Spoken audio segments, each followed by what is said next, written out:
Falamos hoje, então, sobre consciências, sobre a percepção de Hellinger sobre consciências. Quando nós olhamos para as definições tradicionais de consciência, elas muitas vezes se confundem com mente, e nós não vamos, de jeito nenhum, permitir aqui esse tipo de interpretação. No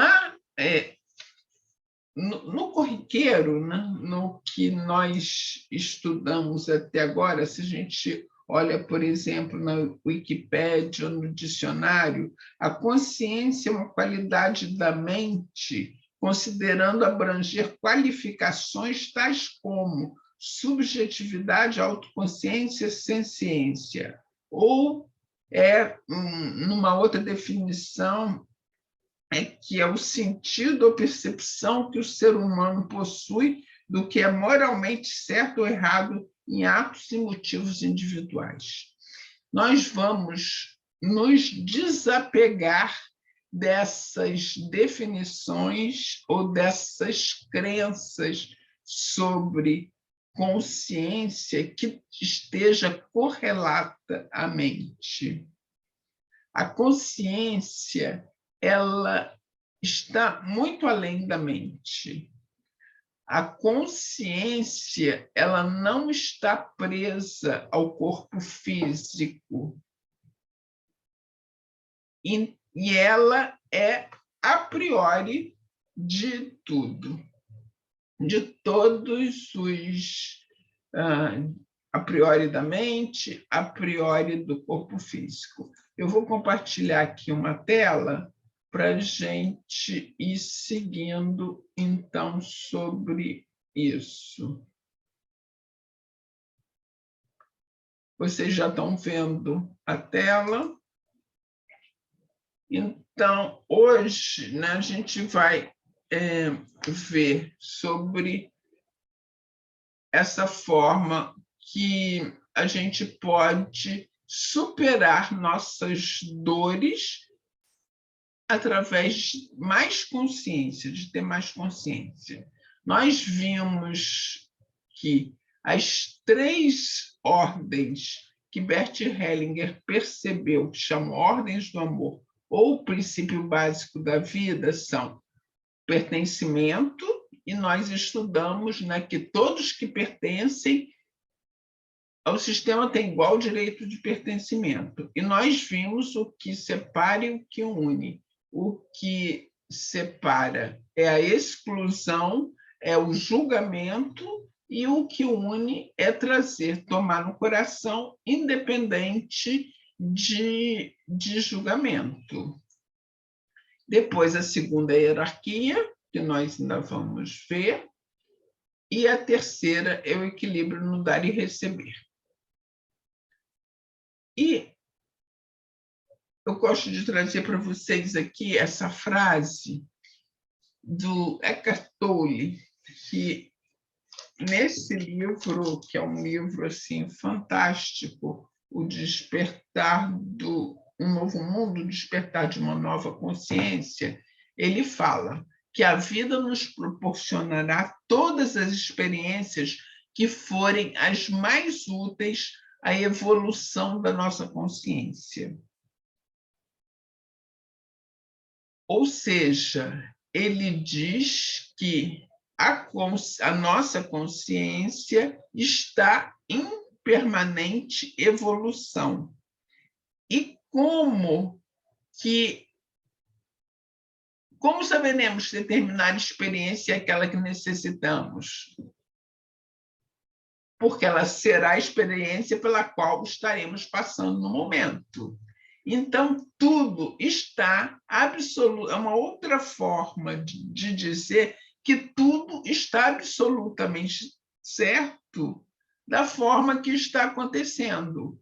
Porque Eckhart Tolle, que é um iluminado, nos diz que tudo o que acontece nas nossas vidas é exatamente o que precisa acontecer, e eu sempre digo que o universo é muito econômico, matemático, eficiente, ele não vai desperdiçar experiência. Tudo que acontece é aquilo que nós vamos fazer escolhas para nos desenvolver mais rapidamente ou menos rapidamente, mas o universo, então, a partir da escolha anterior que a gente fez, vai lá e nos apresenta outra experiência. E apresentando essa outra experiência, nós evoluímos, ok? Então, nós vimos aqui as definições mais clássicas de consciência, né? Que é um sentimento ou conhecimento que permite ao ser humano vivenciar, experimentar ou compreender aspectos ou a totalidade do seu mundo interno. Mas Hellinger não fala, não identifica consciência nem com sentimento, nem com conhecimento, de forma alguma. Ele coloca como muito antes, a consciência como muito antes dessa experiência humana, desse sentimento humano, desse conhecimento humano. É algo a priori, a consciência. E aí, lembrando sempre que Hellinger não inventou nada, todo o conhecimento dele, tudo que ele trouxe para nós foi pela observação fenomenológica. Então, ele observou o campo e, a partir desse campo, ele tem uma percepção mais acurada do que a maior parte de nós, então ele pôde trazer para nós o que ele percebe sobre consciência. Então, ele fala que há diferentes consciências. Cada consciência é como um campo espiritual, que a gente pode também chamar esse campo morfogenético que nós estudamos, já estudamos. Né? E qual é a diferença? É a abrangência do amor, é o quanto o amor consegue abranger, é o que define essa consciência. E tem a ver também com o nível vibratório nosso. Se nós estamos num nível vibratório mais baixo, nós só vamos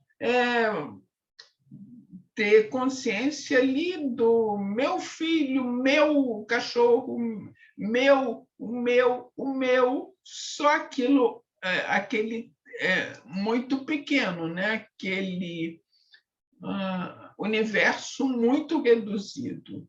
À medida que você vai expandindo, você vai incluindo mais e mais e vai, então, percebendo essa consciência coletiva. Agora, a consciência coletiva, ela atua, ela tem uma independência de atuação. Enquanto a consciência pessoal está a serviço do indivíduo, a consciência coletiva está a serviço de todo o clã.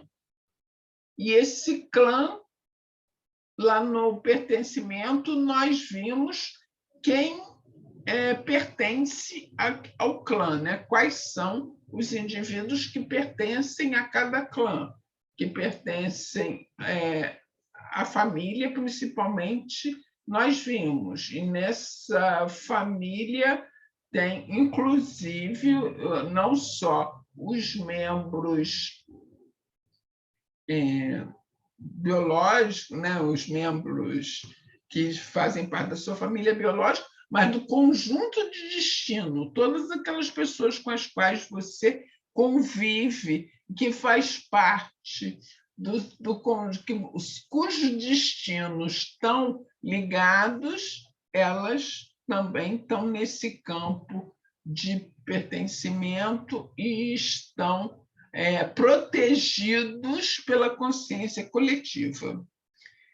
E tem a consciência espiritual, que aí a consciência espiritual abrange tudo que há. Então, vou falar para vocês um pouco sobre essa consciência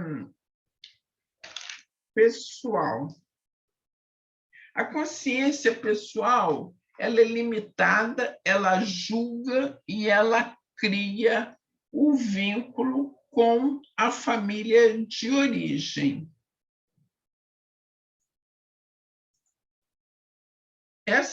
Por isso eu botei para vocês a música do Meu Guri no início, porque ali, aquele meu guri, ele estava fazendo exatamente conforme as crenças daquela família dele. Ele estava repetindo o modelo, ele estava protegido ali, ainda aquela criança, pela consciência pessoal. Então, essa consciência pessoal que nos mostra o pertencimento à família de origem. E se uma criança pequena perde o pertencimento à família de origem, ela corre risco de vida, ok? Porque ela precisa, se ela é totalmente avessa às crenças, aos comportamentos da família de origem, se toda a família de origem, por exemplo, ama leite e arroz, essa criança só come feijão e carne, como ela vai, num exemplo bem grosseiro, se não tem aquele tipo de alimento ali naquela casa, como que ela vai sobreviver? Eu gosto de dar exemplos bem básicos, porque vocês fixam com esses exemplos bem básicos. Então, quando a criança ela se afasta dessa família de origem, pode ser até que ela comece a correr risco de vida quando ela se afasta. Estou falando de uma criança pequena, ok? Não de 39 anos. Aí, então, o que nós sentimos? A criança se perde fisicamente dos pais, ela não tem capacidade de sobrevivência sozinha. Então, ela, na maior parte das vezes, ela se comporta dentro dos limites de comportamento do pai. E se a criança se afasta do que é suposto ser o conjunto de valores daquele clã, ela então perde o risco de pertencimento. E eu já contei para vocês que a maior dor do ser humano é perder este pertencimento ao clã de origem. Essa dor é enorme, é imensa. Então, e esse pertencimento, cada vez vocês vão perceber o quanto nós estamos atrelados a ele, e muito das nossas ações são porque a gente quer continuar pertencendo a determinado clã, não quer cortar aquele vínculo. E quanto é doloroso cortar o vínculo para então poder crescer. A consciência pessoal, ela julga, ela tem valores, certo e errado, bom e mal, bonito, feio. Ela é a cola que liga os membros entre si. Então, é o que te separa do seu vizinho, é o que separa do seu clube de futebol um do outro. Eu acho meu clube de futebol mais bonito porque as cores dele são branco e preto. Daquele lá é verde e vermelho, eu não gosto. Então, ou porque o pessoal lá fala alto, eu falo baixo, então eu não gosto. Você tem muitos julgamentos nessa consciência pessoal, ela é bastante julgadora mesmo, para você ficar mais apegado à cola nesse clã pequeno. Quando estamos em sintonia com as expectativas e exigências desse grupo, né, nós sentimos uma boa consciência. Eu vou falar muito agora sobre esse conceito de boa consciência e má consciência. A tradução de Hellinger é boa consciência, não é consciência leve, ou má consciência também não é consciência pesada. Então, vou falar boa consciência é quando você está se sentindo confortável.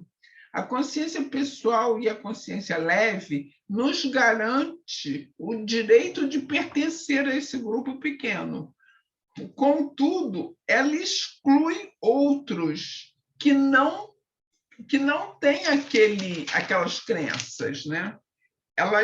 A consciência pessoal ela é bastante excludente, né? Agora, nesse fato de você gostar desse time de futebol, e você cria aquele vínculo ali, porque vocês têm as mesmas ideias na forma que o jogador deve jogar, na forma que ele deve se transportar, se ele deve beber ou se ele não deve beber, bebida alcoólica, se tem que falar palavrão ou não tem que falar. Todas essas características muito simples, simplórias mesmo, elas vão dando o tom e a cola dessa consciência pessoal. E ela proporciona um vínculo forte com os membros do clã e assim exclui aqueles que não pertencem ao clã. A boa consciência, ela segura a vida e também pode colocar em risco e ter disputa e até morte. E nessa consciência pessoal, a humanidade está há milênios. Então, a minha religião é melhor do que a sua religião. O meu Deus é melhor do que o seu Deus. Eu posso matar em nome do meu Deus, porque você não crê no meu Deus. Então, eu mato para... E as guerras religiosas mataram milhões e milhões e milhões de pessoas. A boa consciência sempre supõe uma inocência. Quando você está gostoso ali, no conforto daquele clã, daquela consciência pessoal, no conforto. Eu estou falando de time de futebol, mas eu posso falar da religião, posso falar de famílias, posso falar às vezes, até de raças e tudo. Você está ali naquele conforto, você está na boa consciência. E essa boa consciência sempre supõe uma inocência. Ela busca uma expiação pelo sofrimento que causamos ao membro da família do qual dependemos ou nos sentimos ligados. É somente dentro desta consciência pessoal e com sentimento de inocência que a criança expia pelos pais e até morre por eles. Porque a criança nunca consegue ver os pais sofrendo. Então, inconscientemente, nessa consciência pessoal, ele fala, não, deixa que essa dor eu sinto por você. Então, se o pai ou a mãe estão doentes, ele fala, não, eu puxo para mim. A consciência pessoal está a serviço da vida quando ela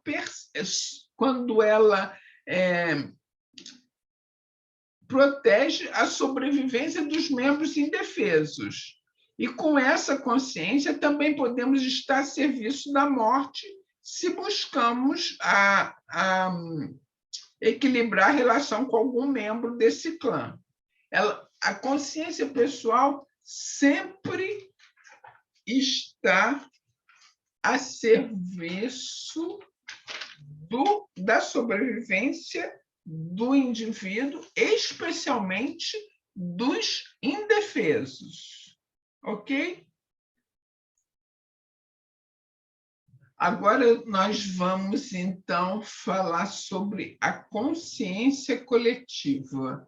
Vou compartilhar aqui a tela. Nós já vimos a consciência pessoal, que ela é limitada, que ela julga e que ela cria o vínculo com o grupo de origem.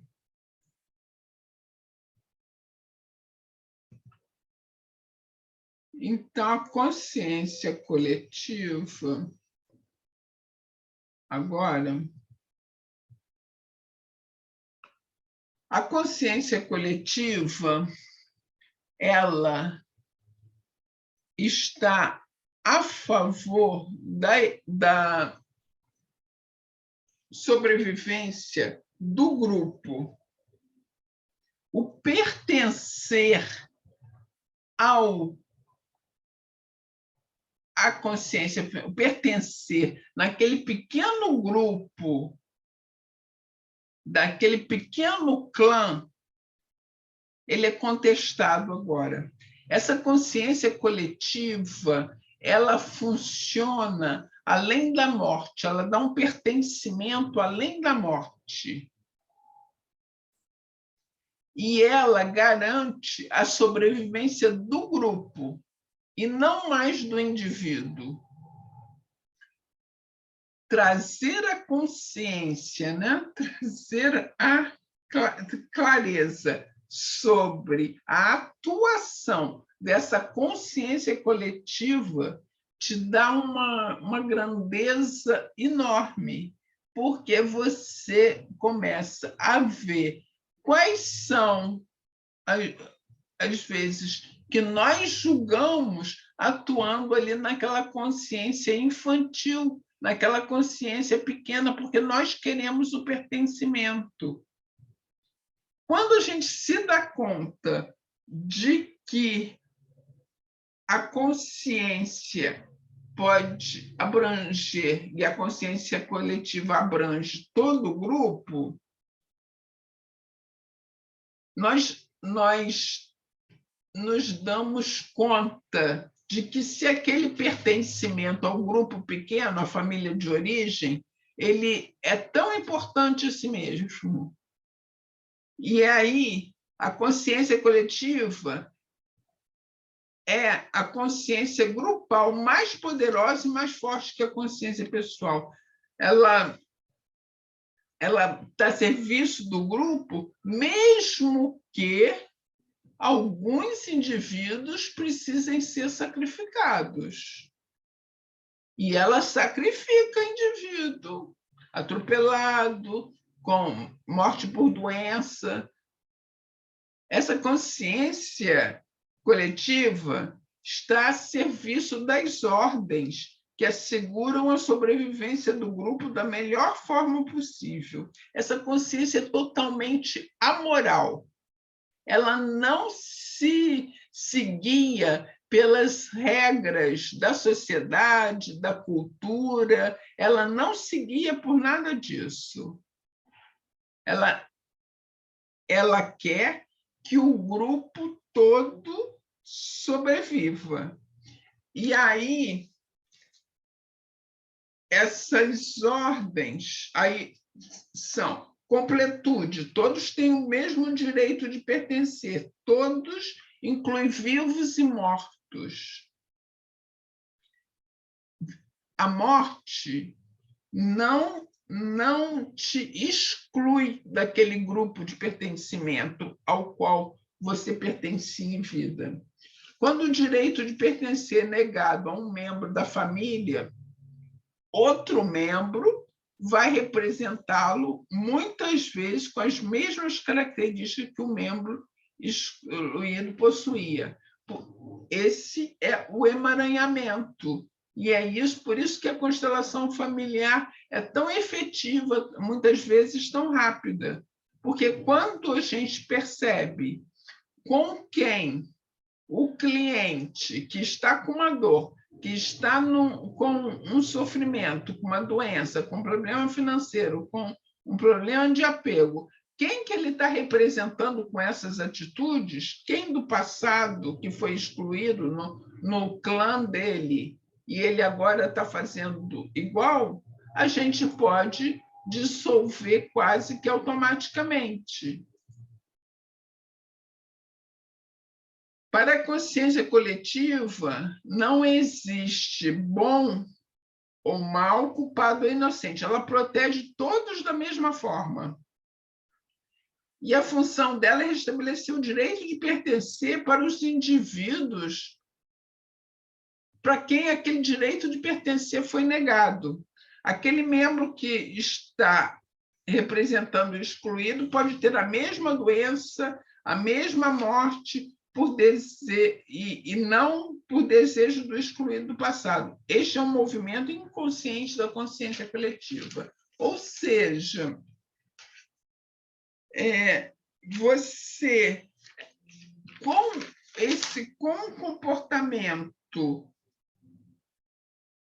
um comportamento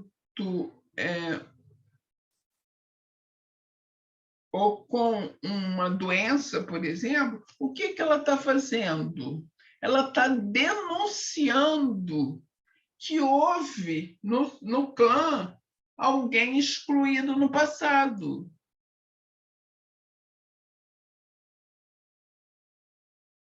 Que houve um problema, então ela vai lá e mostra com todo rigor, às vezes, e às vezes o rigor é muito grande, que houve um desequilíbrio do sistema no passado. Essa consciência atua como um instinto grupal, com o único propósito de restabelecer a totalidade ali em todo o grupo.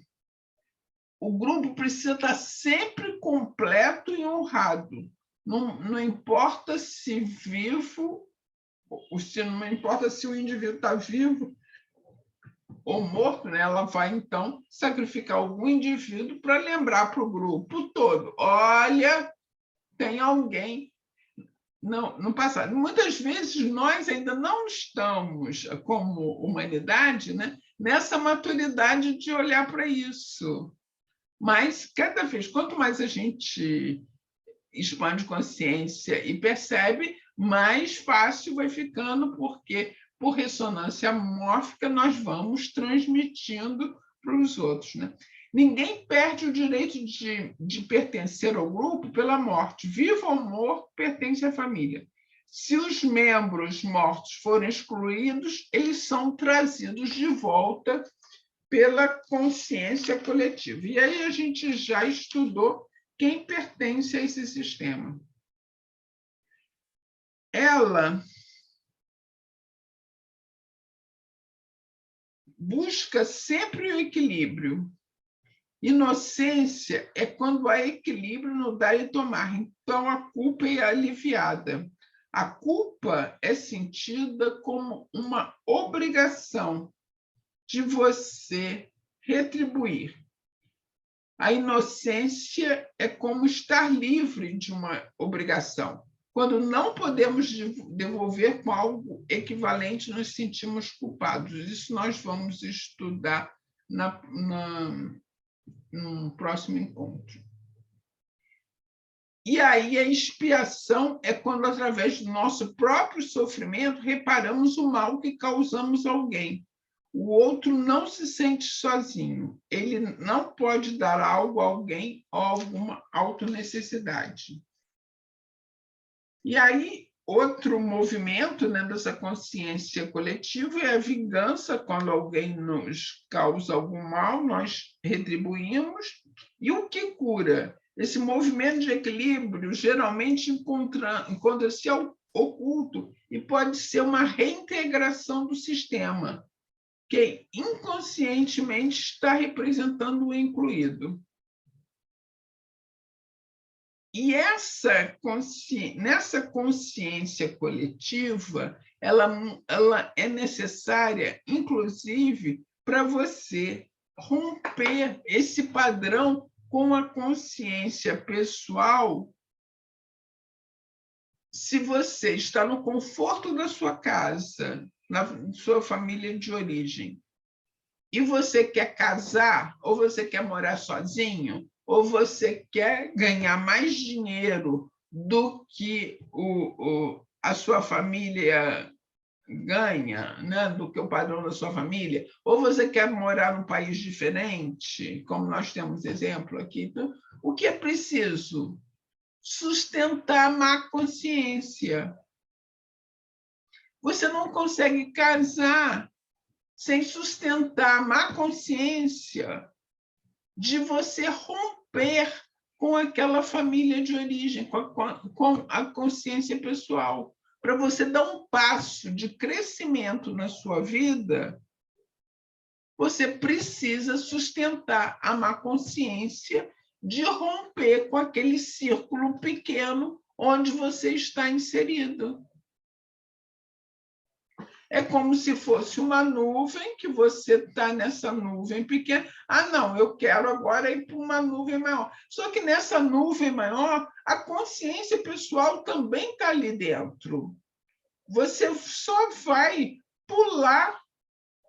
Só que nesse movimento de pular desse clã de origem pequeno, ou de um time de futebol, para o outro que te convém mais, você vai sentir uma dor, que se chama má consciência na tradução, que é como se você estivesse traindo aquele grupo de pertencimento que, durante um determinado tempo, ele garantiu, às vezes, a sua sobrevivência, no caso de uma criança, no caso de uma família de origem, ou momentos de lazer excelentes na adolescência, no caso de um clube de futebol, ou de qualquer grupo que você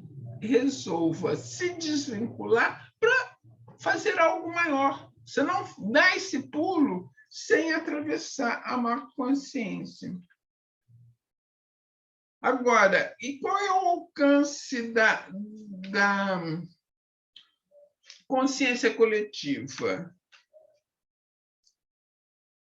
Se nós nos colocamos maiores e melhores do que nossos antepassados, é possível isso? Não.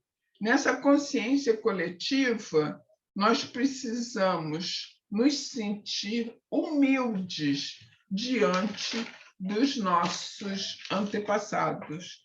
É justamente quando a gente consegue entrar na hierarquia correta é que nós conseguimos, então, estar estar além do suportar má consciência, né? E para entender, né? E viver essa consciência e viver essa consciência coletiva com mais clareza. É isso que vai trazendo mais clareza na vida. E aí, Hellinger... não, isso aqui é uma frase de René Maria Rilke, que foi um amigo do Hellinger, que eu gosto muito de trazer nessa aula. Existe alguém que toma tudo em sua mão, como se fossem lâminas ruins e quebram. Não é nenhum estranho, pois ele mora no sangue, que é a nossa vida, e sussurra e descansa. Não posso acreditar que ele faça mal. Contudo, ouço muitos falarem mal dele. E aí a gente segue dessa forma. Mesmo que falem mal de nós, a gente segue crescendo, crescendo, crescendo com essa possibilidade. E aí a consciência espiritual. Qual é a característica da consciência espiritual? A consciência espiritual, ela está sempre em movimento. Tudo muda, tudo muda. Na consciência espiritual, tudo muda. Tudo está em total movimento sempre. Isso é espiritualidade. Essa é a diferença que eu estava comentando sobre religião para espiritualidade. Na espiritualidade, tudo está em movimento. Hoje é de um jeito, amanhã é de outro. Completamente diferente. Porque toda vez que você está incluindo mais, você está em mudança. O que fez a regra, a crença que fez você se sustentar num determinado tempo, num determinado país, num determinada idade, não será de jeito nenhum a regra, a crença que vai te alimentar anos depois, em outra região, em outra, completamente diferente. E você não pode se apegar nunca a essas regras e crenças, porque se elas não mudarem, você estagnou. A consciência espiritual, ela não tem limites, ela é ilimitada e dedica-se igualmente a todos, a tudo que é, a tudo que há. E ela dá automaticamente todos, tudo, todos estamos submetidos a essa consciência espiritual. Ela transcende todo e qualquer limite da consciência pessoal e da consciência coletiva. Ela é a abrangência do amor. O amor aqui, ele é completamente amplo, totalmente amplo. Ele inclui tudo e todos e não julga nada. Ele é absoluto. É o amor incondicional, que é aquele nível vibratório que a gente atinge lá quando a nossa frequência está 1000, né? Hoje a nossa frequência vibratória da humanidade está, parece que em média 208. A gente precisa, estamos fazendo aqui nosso trabalho, né? Nosso dever de casa, para que a gente consiga aumentar a frequência vibratória.